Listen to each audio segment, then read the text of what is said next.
Hello， 大家好啊！歡迎你哋又翻到嚟我嘅 VIP Money Talk 嘅 channel 啦。嗱，剛剛過去嘅2025年嘅聖誕節啊、冬季假期啊咁樣，大家覺得開唔開心呢？收到幾多份禮物呢？又食咗幾多餐啊？增咗幾多磅呢？就唔使話俾我聽噶啦。不過呢，今次呢一個主題呢，我係想同大家講下關於 RSP 嘅。每年年尾呢，我哋都會普天同慶咁，為咗啲朋友啊、家人啊、親戚啊咁樣，都會幫佢哋準備啲禮物啊、各樣嘢咁樣。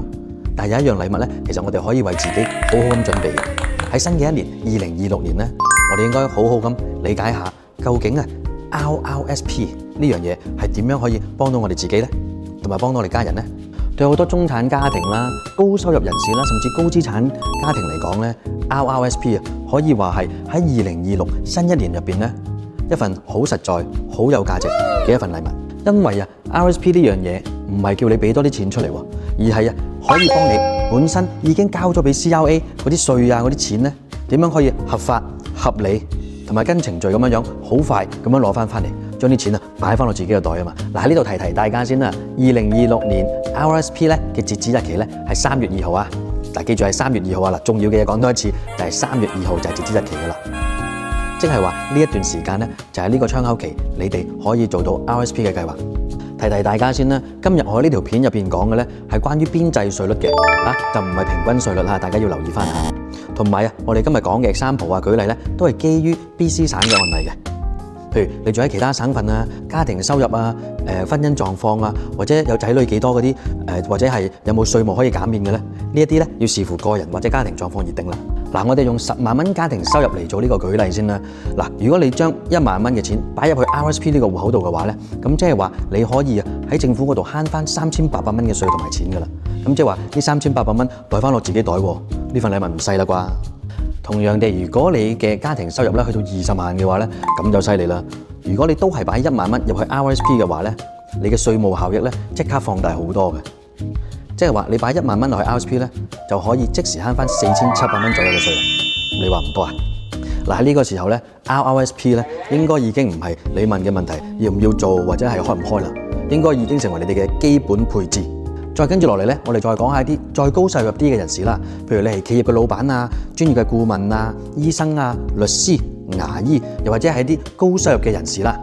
如果你嘅收入係50萬或者以上嘅話咧，喺 BC 省真係要恭喜你啦，因為你已經成為最高邊際稅率嘅高資產人士。而你每擺1萬蚊落去 RSP 呢個戶口入邊咧，咁你亦都可以攞翻超過一半，即係超過50% 嘅稅錢翻嚟嘅。喂，真係好多嘅喎！即係你擺1萬蚊，可以攞超過5000蚊翻嚟喎。你話唔多啊？幾大都做啦。嗱，喺呢個時候咧 ，RRSP 咧已經唔再係一啲二打碌小角色嚟㗎啦。佢已經成為咗你哋高資產人士，可以幫你去點樣主動咁樣管理最高稅階嘅收入。你放1萬蚊入去咧，政府咧幫你承擔一半，真係好好㗎。其實個問題唔係你賺唔賺到幾多錢啊，而係你究竟有冇啲乜嘢策略可以幫自己留得住啲錢喺自己個袋度。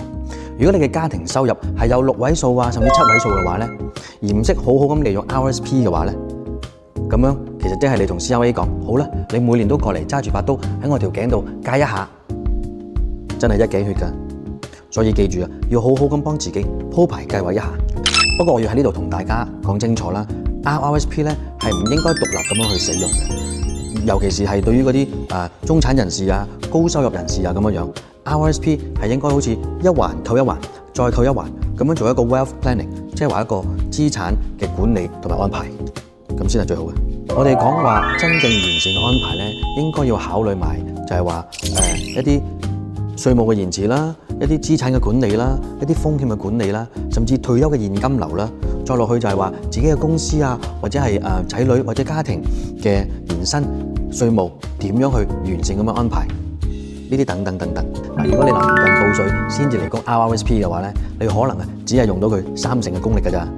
但係如果你想將 RSP 幫到自己成為2026年呢份非常之好嘅新年禮物嘅話，而唔係每年白白咁交俾稅局，白白咁送呢份禮物俾稅局嘅話咧，記住啦 ，RSP 今年嘅截止日期係幾時啊？係3月2號啊！再講多次啦，係3月2號啊！早啲計劃先至可以多啲選擇噶嘛。記住啦，今年幫自己同埋屋企人早啲計劃 RSP 呢樣嘢。